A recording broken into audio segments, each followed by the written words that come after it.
Can you imagine if the world as we know it had forever been shifted simply because of a misunderstanding?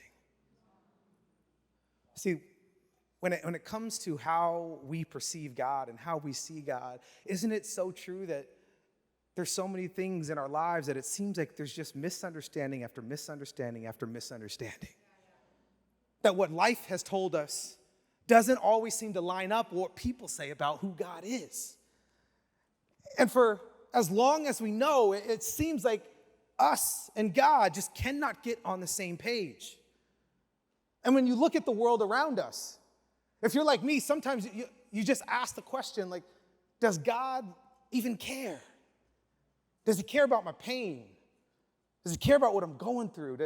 Do I even matter to God? Have you ever questioned that? Have you ever wondered, how in the world could a loving God allow such horrific things to happen? See, I think we have a misunderstanding, and God's been trying to call us, and you better answer. It's up to you if you want change in your life, but I think for a really long time, God has been on a frequency that we've been trying to get on. He's been trying to get our attention, and today I want to talk to you about a misunderstanding that we have about God and this statement that God is indifferent. In Acts chapter 16, starting in verse 22, it says these words: "The crowd joined in the attack against Paul and Silas, and the magistrates ordered them to be stripped and beaten with rods. After they had been severely flogged, they were thrown into prison, and the jailer was commanded to guard them carefully. When he received these orders, he put them in the inner cell and fastened their feet in the stocks. About midnight, Paul and Silas were praying and singing hymns to God, and the other prisoners were listening to them. Suddenly, there was a violent earthquake. There was such a violent earthquake that the foundations of the prison were shaken. At once, all the prison doors flew open and everyone's chains came loose. The jailer woke up, and when he saw the prison doors open, he drew his sword and was about to kill himself because he thought the prisoners had escaped.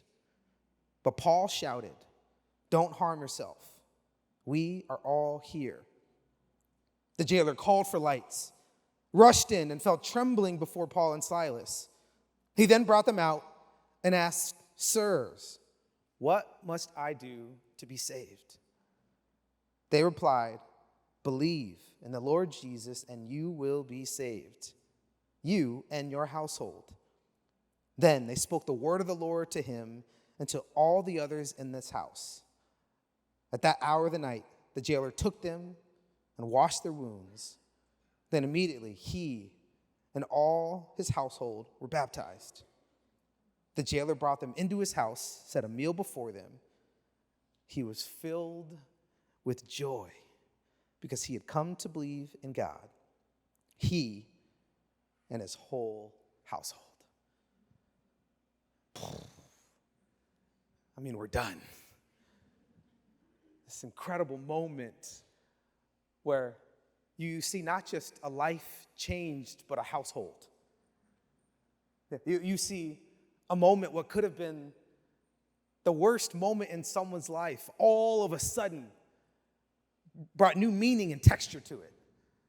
This is one of my favorite stories in all of the scriptures for a plethora of reasons, but I want to see it through the lens today of this misunderstanding that we have of God, that God is indifferent. Have you ever been in a season of your life, a moment in your life, a time in your life when you were just going through some things that you would have never wished on your worst enemy? Now, right, I know it's hard, but I want you to go there for a second. Go to that time when you just felt so abandoned by God, when you felt unseen by God, when you felt like if God is so good, then how in the world could he allow me to go through this pain? And I know there's been those moments in my life, too many moments to count, where I question God, if you're so good, how could you allow this into my story? How could you allow this into my life? But here's the thing that we have to wrestle with, right?